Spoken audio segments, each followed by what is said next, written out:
As the leaves turn and the air gets crisp, it is time for some serious action. Bet on Lord football, from heart-pounding college rivalries to the bone-crushing NFL matchups. But that's not all. The ice is getting cold and the courts are heating up. Get in on the NHL face-off and NBA tip-offs as both leagues kick off their seasons. And if you want to get really nuts, bet on the election. Won't that be fun?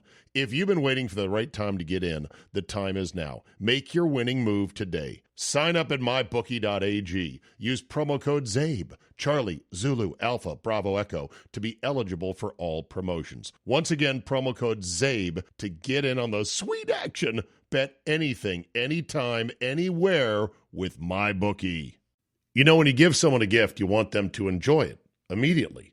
No complicated setup, batteries required, assembly, things that make people frustrated. There's so many reasons to love Aura digital frames. But honestly, what might be my favorite are these three words: no assembly required. You start by downloading the Aura app for free, which takes no time to get the frame ready. And then you can preset the Wi-Fi in the frame and upload pictures beforehand. So all the grandparents have to do is unbox it and plug it in. Super simple. It's such a great gift, even for the most tech-unsavvy people in your life. Save on the perfect gift by visiting auraframes.com to get $35 off Aura's best-selling Carver mat frames by using promo code CZABE at checkout. That's Aura Frames, A-U-R-A frames.com, promo code Charlie, Zulu, Alpha, Bravo, Echo. This deal is exclusive to my listeners, so get yours now in time for the holidays. Terms and conditions apply.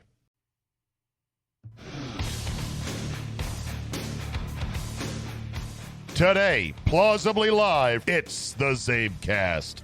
We'll do it live. Fuck it. I'll write it and we'll do it live. Today's guest, sports radio lifer and DC Jewish Sports Hall of Famer, Andy Pollin. See? And now, let's get to yakking. Here we go. True story, Andy. We just got done having dinner down in the little restaurant booth in the basement in front of the TV. Sunday night's Rams and Bills game is going on. And my wife sees Tom Brady, and she says, "How's Tom doing?" Care to fill my wife in on how Tom is doing? I would say that Tom doesn't have to worry about where his next meal is coming from. For one, he's making a ton of money, looks great, divorced, free man out there to see whomever he pleases and make an arrangement with that woman or women that suits his needs. Sort of like George Clooney, who once felt so bad for an ex-beauty girlfriend that he gave her like $5 million as a go-away present.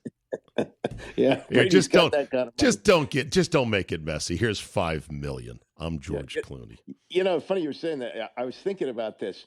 Who is the most overpaid person in broadcasting? Is it Brady at $37.5 million or Stephen A., soon to be $20 million a year? They make Stephen A. work his ass off for it, and they cycle him through the car wash. So in that, compared to Tom. Okay. I mean, Brady is by far the most overpaid. So the next thing after she said, "How's he doing?" I go, "Well, he's getting paid so much money to do these games right now, you wouldn't believe it if I told you." She said, "How much?" And I go, "You know what? Hold on. I keep forgetting because it's so far out there. I always forget the number." And then I looked it up. I said, "Honey, 10 years, $375 million. Yeah. $37 million a year." She said, "What do other guys who are ex-players calling the games make?" I go, 1 to 2, maybe for a top guy like Collinsworth, 4 to 5. Well, Romo's making 17. Well, I'm sorry. Aikman. I left Romo out of it, obviously, and I left Aikman too. They are the top three guys. But even those guys, Brady is beyond them by $17 million. It's not justifiable. I still, to this day, have not heard from anybody who covers sports media or sports marketing how Fox justifies this money. It could be for their whole global brand. Somebody in the accounting department may be able to figure it out, that when they have their big Fox meetings, or their Fox stockholders, they say this is why Brady is worth triple what other guys are worth. Look, I've been a salaried employee my whole life. If you're going to ask me to explain the economics of it, I can't do it. But somebody high up in Fox said, "Yeah, I think it's a pretty good deal. $375 million. I mean, that's good." Did they beat CBS by $2 million a year? Were they at $35 million? And they go, you know what? We'll give you an extra $2 million. I don't think it has anything to do with the ratings for the games. I think it's all about the corporate. Look what we got here. Okay, so if it had nothing to do with the ratings for the games, which we agree, because the ratings with Greg Olson were right there. And if you get a great game like the one that just finished, it did just finish, right? I turned the TV off. Did the Rams end up finishing that one off? Well, the Rams have up 2, but oh no! So the Bills went down and scored with under 2 minutes to go after the Nakua touchdown. They scored. They got a couple of timeouts. I mean, it's possible, but not likely. Okay, hell of a game, by the way. But when Olsen was doing these games, the ratings didn't even flinch, because if you have a game this good on a winter Sunday like we have today, people are going to watch. It's crack cocaine. People are going to watch if it's 70 degrees in September. I know. They watch. I know, because it's the most scintillating product. But so my wife, she asks as a non-sports fan, she asks really great questions that get me to explaining things when we're briefly watching football, like over dinner. And so she saw one of the little skinny guys, Tutu Atwell for the Rams, catch a pass, and she's like, "Man, he's skinny, but he's fast, isn't he?" And I'm like, "Oh yeah, he's fucking unbelievably fast."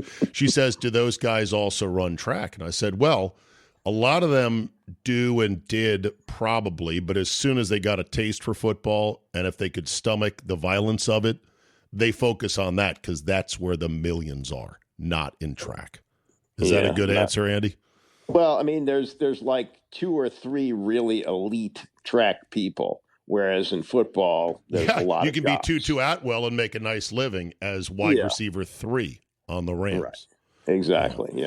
Got Matt Stafford. I mean, there's no doubt he's a Hall of Famer, correct? Correct. Yes. He throws such a great ball. And the way he adjusts his arm angle and when he can sling it sidearm like he does, he's a badass. I don't think we appreciate Matt Stafford enough in general as football fans.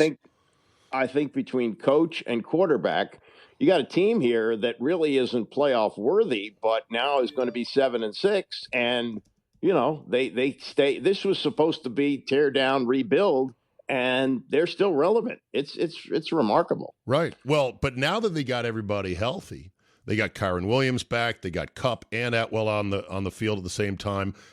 Stafford looks great, by the way. And then you add in these rookies like the Blake Corum from Michigan. That's another great wrinkle to it. They're a dangerous team.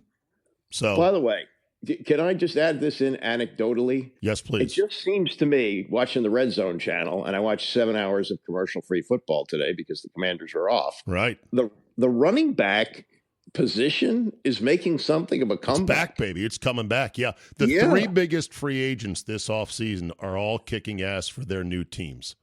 Derrick Henry, Josh Jacobs for the Packers, and who was the third guy in that list that changed teams? But yeah, they had a graphic about that. Yeah, I mean, I guess that's the nature of football, the cycling of different positions. But it was declared dead for a while, right? And Saquon Barkley, Saquon Barkley, who's running for possibly MVP. I don't think he'll win MVP because they just don't give it to running backs. Right. Last guy to win it at running back was Adrian Peterson in 2004, I believe. Right. And if he breaks Dickerson's record, you got to think about it. But yeah, you're right. That's an interesting one because you got 17 games now. Right. And the Dickerson record broke the previous one, which was set in 14 games, right? By OJ. Yeah. Yeah. OJ. So OJ had 2014 games. Yeah. So anyway, and I was explaining to my wife, I was like, this guy Puka Nakua, because she was laughing at his name. I go, oh yeah, he's fucking badass. And they're like, where'd they get him? They're like 5th round. Nobody was really sure he was any good, and whoop, look at that. He's fucking awesome. And he's even better than the white wide receiver you see with the big beard there, who they got in the 3rd round by the name of Cooper Kupp. Just a little nondescript guy you wouldn't think anything of, who's a complete badass when healthy. He just hasn't been healthy lately. Julian Edelman, former college quarterback. Yeah. You find him. You find these guys. Yeah. Well, the not knowing is where I want to start today, and that is because the college football playoff bracket has been released, and the predictable gnashing of teeth and the clashing of narratives and the how dare yous and the committee screwed ups are flying fast and furious out there because people want to pretend that you can know to any degree which team is, quote, better than another team. I want to enlist your help, Andy, as my longtime sage veteran in this game, to explain to people that the conceit of thinking you can know is a joke. We don't know, and you will never know, and that's why we play the games. Right. And all this hand-wringing about who should have gotten in and who shouldn't have gotten in. I first of all, let me complain about the selection show where they didn't roll out the brackets until 12:22. Yeah. I mean, come on. CBS tried this Michigas too for a while, and they realized the fans tune in to see the brackets. Then they'll watch the breakdown. But roll out the brackets. We don't want to see all this other stuff. Right. We don't want to see the room where they're sitting there and they're all in their sweatsuits waiting for the if they get in or not, or like in the case of Notre Dame, they know they're in and who they're going to play at home. Get to the brackets. Okay, so that was one thing. Hold on, I watched the reveal at my mom and dad's place because I was bringing them Sunday bagels and Noshables. And so I roped my mom, Arizona State class of 57. Nice. I roped her into the TV going, Ma, Arizona State's in this year. There's this incredible story. They were picked dead last in their conference, and they're in the playoff. And so we're sitting there at 12, 12:05, 12:10, 12:15. Steven, when are they going to announce the pairings? Exactly. I don't know, Mom. Hold on. And I text a bunch of guys on the group chat, and one of them said, the pairing show is 4 hours long. And I said, are you kidding me? And they said, yeah, but they're going to release the bracket, they say, in the next 30 minutes. Yeah. But it was a 4-hour show. You got to be really hardcore to hang with them after the 1 o'clock kickoff. Oh, my God. NFL. Yeah. I mean, you got to be a real college football nerd. Okay. And by the way, excuse my ignorance on the name of the coach at Arizona State. I don't know who it is, but Dillingham. I will tell you this. Dilly. The former coach is the greatest soundbite in the history of coaching, but not a very good coach. Yeah. Everybody loves good old Herm Edwards, but look at what he's now gone, and they're in the playoff. It's amazing. Kenny Dillingham, and he comes by way of Oregon. He was the OC there. Oh. Okay. Was also at Florida State, Auburn, Memphis, but he was a high school coach at Chaparral High in Arizona, and he's a born and raised Phoenix kid. So he's got that going for him. He's an Arizona State alum. So he's true blue, and he's got a dime of a wife who's right there, ride or die on the sidelines. Always good to see that. And the guy, he's like all these coaches now, Andy. They're playing Madden in real life. He had 4th and 3 at his own 30 in their game against Iowa State and went for it and threw like a 60-yard bomb on 4th and 1 at his own 30. Yeah, well, the rules are different now, and the game is played a lot different. Look at what the Lions are doing. I mean, there's no such thing as 3 downs and punt. It's all 4 downs. The Rams tonight just went for it late in the game, up 3 with a chance, or up 2 maybe with a chance to extend to 5, 4th and whatever it was, 4 or 5, and then got a touchdown. So yes, aggressiveness pays off. So Kenny Dillingham, Dilly. What about Kenny Dillingham? I just wanted to make a point that Herm Edwards. Oh yeah, right. For Herm all Edwards. The soundbite he is. Yeah. He's not that good of a coach. Everybody loves him, but he's not a very good coach. Was it Herm's regime that put him on probation at Arizona State? Yeah, right. And he had Jaden Daniels there too. I know. And they ran Jaden Daniels off. He was there 3 years, and yeah, he goes to LSU, and the rest is history. I wonder. I guess my answer is probably, of course not. But is there any sense of shame if you're Herm Edwards sitting on the set of ESPN, looking at Arizona State, thinking, "Yeah, I didn't fucking do any of this, and I came in with all this fanfare." Guys like that don't have any ability for self-reflection or remorse or shame or disappointment or anything, do they? No, because every time he fails, they're happy to take him back at ESPN. And he could say it wasn't me, or he could say the administration did not back me up on this. Well, or I don't think he even I didn't deals get with the it. players I was supposed to get. No, I don't even think he deals with it. He's always very positive. Like, he doesn't really rip people. You ever watch him? I know. Him. I like him. He's an amenable fellow. He makes good enough football points. Nothing is going to blow your mind, and he's pleasant while having a bit of a shtick. Exactly. Yeah. Sort of like Steve Mariucci. He's the black Steve Mariucci, former highly successful football coach, now on TV, knows how to do the TV thing, and seems like the kind of guy you'd want to have a beer with. Yeah, except Steve Mariucci had Steve Young and didn't win a Super Bowl. And who did Herm Edwards have with the Jets? Like Pennington, Jed Pennington. That's what I'm guessing. It might have been the Pennington era. Yeah. Mm. The World Series, Super Bowl, the Olympics. The world's top athletes get to play in these top-level sporting events thanks to one thing: teamwork. And teamwork can also protect your financial legacy and your family's future. SelectQuote licensed insurance agents are the perfect teammates when shopping for customized, affordable life insurance. They can find you the right policy to keep your financial legacy safely in your family's end zone. Other life insurance brokers offer impersonal, one-size-fits-all policies that may cost you more and cover you less, while SelectQuote's licensed insurance agents work for you to tailor a life insurance policy for your individual needs in as little as 15 minutes. Head to SelectQuote.com and a licensed insurance agent will call you right away with the right policy for your life and your budget. Get the right life insurance for you for less at SelectQuote.com/Czabe. Go to SelectQuote.com/Czabe today to get started. That's SelectQuote.com/Czabe.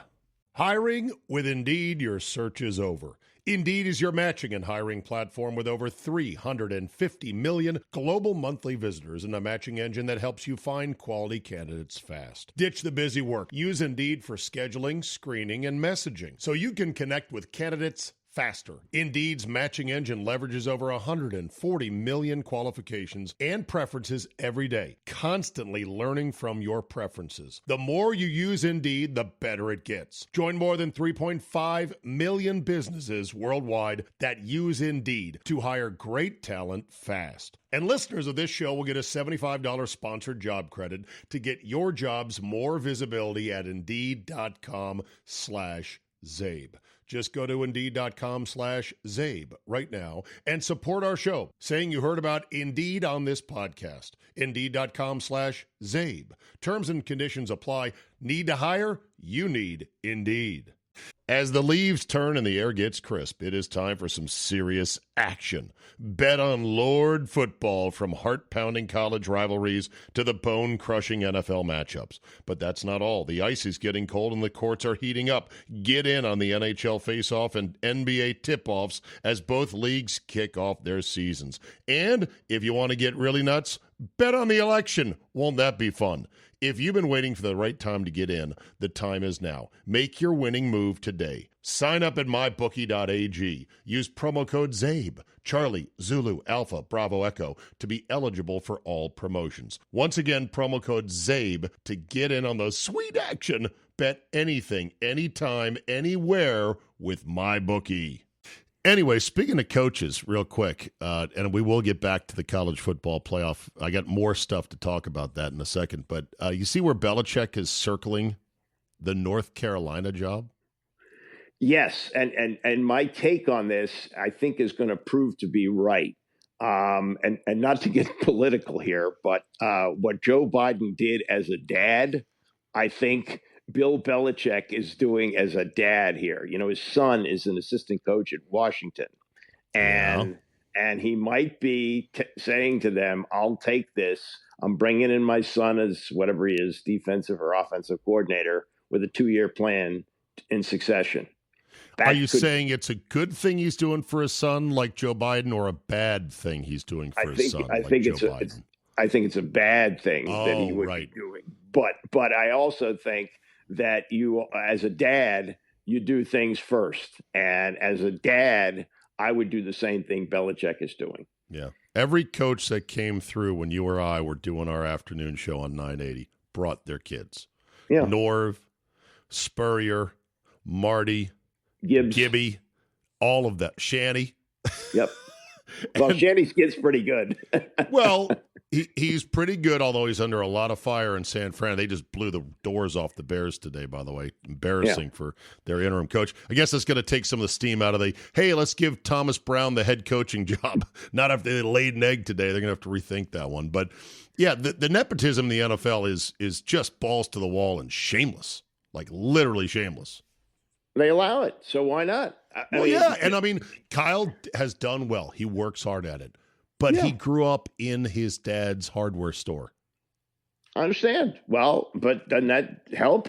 It does.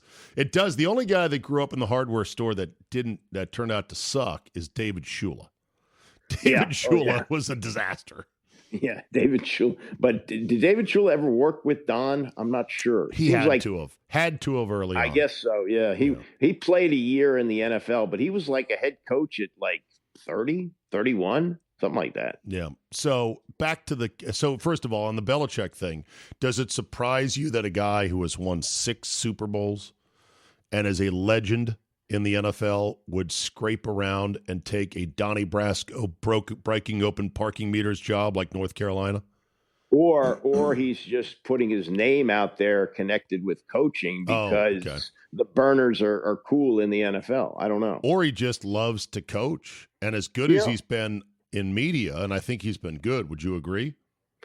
Yeah, I guess. Yeah, okay. You know, it's such low energy sometimes. I mean, and also there's this effort in the media coverage to say, oh, isn't Bill Belichick great? Yeah, oh, isn't he great? Listen to that knowledge he's dropping. Who's been better, him or Saban? Oh, Saban's great. Okay. Saban is great, although today his kvetching about Alabama. Strength of schedule. Yeah. No, Nick. No. You're Alabama. You don't lose 3. You don't go to Oklahoma and look like crapola and expect to get in. You're Alabama. Yeah. You talk about busting open parking meters. You know, he's trying to elbow out SMU to get in. No. You're Alabama. Yeah, but he made a great point about SMU, which is given their lack of stiff opponents this year, they should have never been 8 to begin with, that they should have had to play their way into. So the narrative of, well, you can't penalize them for losing on a 55-yard field goal is the wrong way to think about it. They should have never been 8 because as nice of a story as they are, and it's a great story, by the way, because they got into the ACC despite Florida State's objections, Andy, and Florida State's lawsuit to try to keep them out, saying, we don't want them in our conference. They're going to dilute the brand of the ACC. And despite SMU getting no TV money this first year as sort of a punishment to get in the league, and no flags in that game either. They were getting the complete royal screw job. The thought of, we're penalizing them for losing. No. It's not we're penalizing. They should have never been 8. They were 8 because of one number, the 1 in the right-hand column of their win-loss. And that's the problem with the way the college football rankings go. Leading up to when it all comes together at the end, they fall in line based on 0 wins, 1 win, or 0 losses, 1 loss, 2 losses. That's the pecking order, you know? So therefore, a team that has skirted the tougher opponents in the unbalanced schedules of the mega conferences inevitably have probably missed the harder half of the draw. Fair? I know neither one of us is very good at math, but last year they had 4 teams. They now have 12 teams. Right. You're Alabama. You need to be one of 12, and you need to make it a strong case. Not be scratching at the door with 3 losses. You got your nose pressed against the window. Ooh, we're Alabama. No, you're not Alabama this year. You got 3 losses, and you look like garbage against a team that was just okay in Oklahoma. If Alabama had 2 losses, they'd be in, right? Yeah. Oh, absolutely. Okay. All right. And if they had been competitive in the Oklahoma game, would they be in with 3 or no?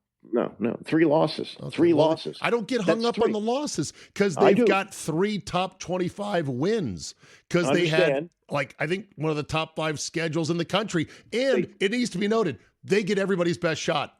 They are everybody's Super Bowl every single week. Right. That has to be taken into consideration. They put more players in the NFL besides Georgia every year. They have an institutional strength of being in this thing all the time. To think they're not one of the top 12 is ridiculous. They are. Here, Mr. DeBoer, we've brought out your Bentley. It has 5 miles on it. Please don't run it into a telephone pole. Oh, you did. Andy, they lost. Okay, they lost 3 games. They got stung by Vandy, who turned out to be better than everyone thought. They were 6-6 this year. Vandy. Okay. A 500 team named Vandy beats you. You don't lose to Vandy. You don't. It doesn't. No. It's all right. All right, smart ass. 6-6 in the SEC, where it just means more. Hashtag is a good fucking record, especially how strong it was this year. But I don't hate Alabama. A lot of people hate Alabama. I don't. I love Alabama. Okay, I love dynasties. Right. Not this year. 3 losses. Right. But there's 2 different concepts. One is who deserves to be there based on the season they had versus who are the stronger teams. If every team that's in the mix for the playoff was a horse, I could pick out the 12 strongest horses based on things like players that get put in the NFL, institutional experience of playing in big stakes games, playoff games, big games against big opponents, the amount of budget for the football program, that's never talked about as well. I mean, these battleship programs, Alabama, Georgia, Michigan, et cetera, they've got massive money behind their enterprise. That makes them a stronger horse. But when a horse races another horse, the stronger one doesn't always win. Alabama will beat SMU 7 out of 10 times, but 3 times they'll lose. And so that's the conundrum. The committee's trying to square that notion of deserve versus strong horse. This is like Monday after the NCAA tournament that some teams are begging that they're better than the 68th best team. It's 12 now. What are you going to go? Now you're going to go to 16 next year to make everybody happy? Well, are we going to have a 5-loss team in next year? Okay, but here's the thing. This was an unusual year in which the top end was flatter than it normally is. There were not multiple undefeated teams at the top. And guess what? Yeah. And guess what? It's going to be that way from now on because nobody has any depth. If you're on the bench, you're going to go play someplace else. And if you're having a good year, like the Tulane quarterback who didn't get a big NIL deal, everybody's going to pay him a lot of money to leave. Everything is spread out now. Alabama, back in the day, man, when old Bear Bryant came in, Coach Bryant used to bring everybody in. You got 500 recruits, and we'll just sort them all out. Well, it don't work that way anymore. Yeah. Well, the other thing is that you got 4 gate crashers this year that really upended everything. You got 4 Cinderellas, basically. You've got Boise State, who's legit, and I used to call them Noisy State because when they were building their program, they'd be like, we deserve to be in, blah, blah, blah. I'm like, shut up, Boise State. If you play in the SEC, you'd have 4 losses. They're a legit team that took Oregon to the brink. Boise State's one. Arizona State is another. Clemson, which everyone had left for dead on the side of the road, is another one. And then SMU, which was a surprise team. Oh, and Indiana. Indiana's a 5th kind of a pop-up team that nobody saw coming. Exactly. Yeah. No, don't you think that's a nice story? I do. Look, it looks like a Cracker Jack bracket. It looks like Penn State got the easiest draw, but Franklin's got a Franklin, and what a dick he is. He is so unlikable. Everything he says makes you roll your eyes and go, just shut up already. Bitching. He's like, the calls were pretty lopsided tonight, he said. 5-3 in penalties in the game. 5-3. Yeah. Well, I mean, he's got a program there that, the expectations are always so high that he's got to do a little kvetching to get himself noticed, and he always seems to lose a big game early, right? Don't you think that's usually the case with him? Well, he's 1-16 against top 5 teams. Yeah, right. 1-16. That is hard to even do. Mm-hmm. But the last ad on this, and then I swear we're done, is that so with these unbalanced schedules, sometimes some teams miss all the toughest opponents in their league. Texas missed most of the toughest teams this year. Yep. That helped them tremendously. Same thing for SMU. So I likened it to how you can say, well, this team's in a great conference. Okay. Who'd they play? It'd be like taking, Who's Next by The Who, which has Baba O'Reilly, Won't Get Fooled Again, Behind Blue Eyes, 3 great songs, and then not playing those 3 songs and saying, okay, listen to this, My Wife, Love Ain't for Keeping, and Getting in Tune. You'd listen to Who's Next and go, this album sucks, because you're not hearing the right songs on it. Every league doesn't have all bangers in it every single year, and depending on who you draw, you're going to look better than others. But there's also some of the leagues like SEC and Big Ten have like 42 teams in them. You can't have everybody play each other. You can't do it. Right. All right. It's going to be fun. I look forward to it. And like I said on Twitter, you know what? We're going to do it again next year, probably with some tweaks. Nobody's going to die. This is all for fun and entertainment. Let's see how it plays out. I'm excited. It's got some interesting angles to it, and we'll just see how it works out. Everyone calm the fuck down, all right? Okay, good. You're the one that's stirring it up, making it. Well, I had to deal with it. I had to address all these things, Andy. Understand. All right. Can we talk about the sweater? The sweater lives, even though Lou Carnesseca is in the heavens. Yes, you can hate Rick Pitino, but what he did was great. That was wonderful. For those who might have missed it, Rick Pitino, who coached as a young man opposite Lou Carnesseca with his infamous sweater, this ugly brown and red and blue V pattern sweater. Somehow Rick Pitino got a tailor to replicate that sweater and busted it out the other night in his first game since Lou Carnesseca passed away at what age? 93, I want to say. He died 99. A month short of 100. Oh, that's right. That's right. I meant to text you going, see, Andy, you keep talking 100. You need to pipe down, buddy. It's hard to get there. I know. Well, so many of them, they get to the doorstep. Betty White, Yes, Louis, Betty White had magazines already congratulating her on it. Betty White at 100. Bob Barker. Yeah, they get there and they go, okay, open the 100 door. Nope. They shove it right in their face. So somebody had a page from the Big East basketball coaches in 1980. I forget what year this is, 82. Ready? Mm-hmm. Boston. You want to see how many you can name of the 9 that were in the Big East? Yeah. Let me try. Let's see. This would have been. Hold on. It doesn't say the exact year, but I can get it pretty close based on the pictures. Let's call this 87 because they show Coach Thompson at Georgetown as the 86 Olympic coach. Okay, so Gary was gone at that point. He had gone to Boston. He had gone to Ohio State. So I don't know who was at Boston College. Jim O'Brien was at Boston. Jim O'Brien, College. Okay. All right. Jim Calhoun would have been at Connecticut. Dimeback Calhoun was a young man at Connecticut building the empire.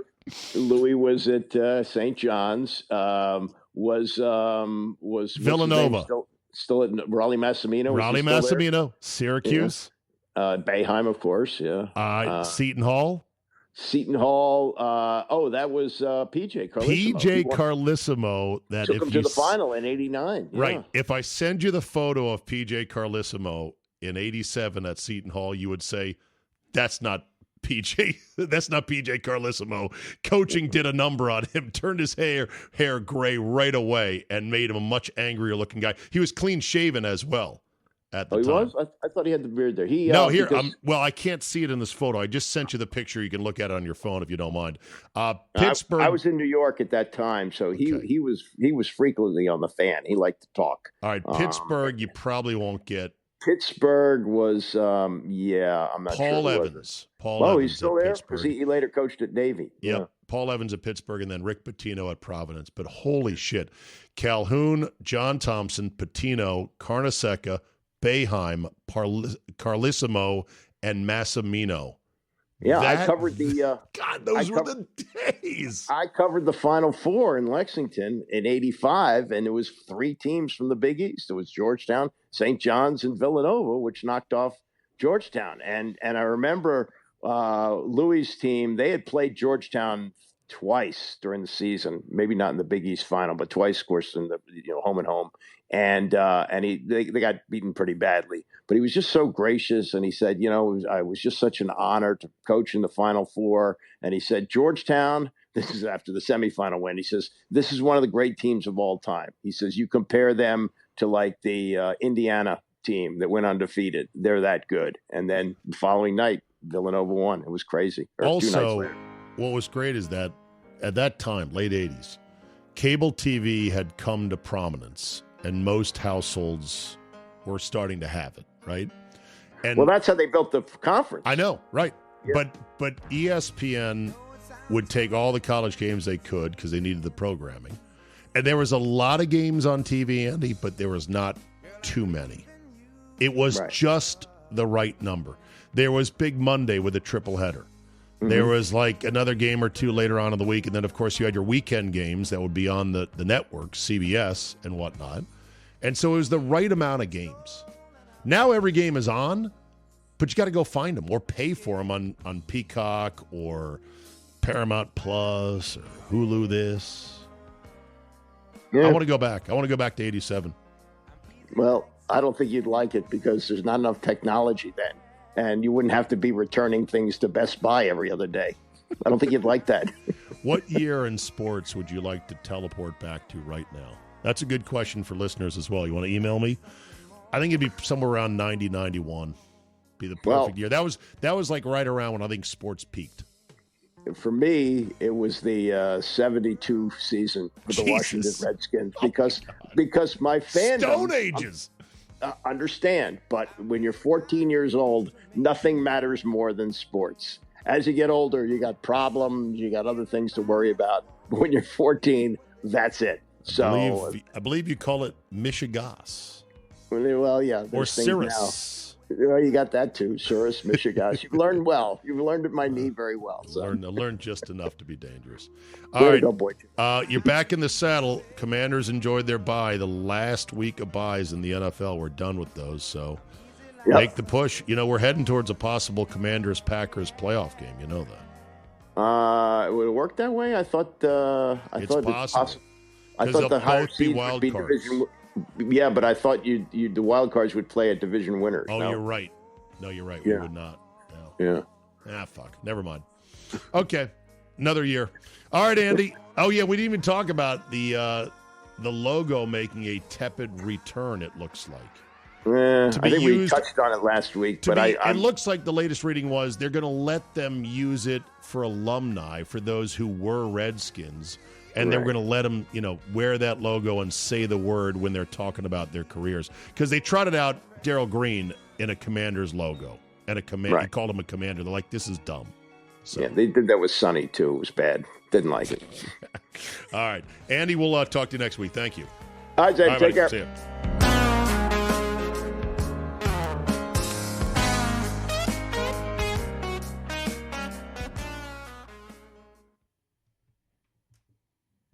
As the leaves turn and the air gets crisp, it is time for some serious action. Bet on Lord football, from heart-pounding college rivalries to the bone-crushing NFL matchups. But that's not all. The ice is getting cold and the courts are heating up. Get in on the NHL face-off and NBA tip-offs as both leagues kick off their seasons. And if you want to get really nuts, bet on the election. Won't that be fun? If you've been waiting for the right time to get in, the time is now. Make your winning move today. Sign up at mybookie.ag. Use promo code CZABE, Charlie, Zulu, Alpha, Bravo, Echo, to be eligible for all promotions. Once again, promo code CZABE to get in on the sweet action. Bet anything, anytime, anywhere with MyBookie.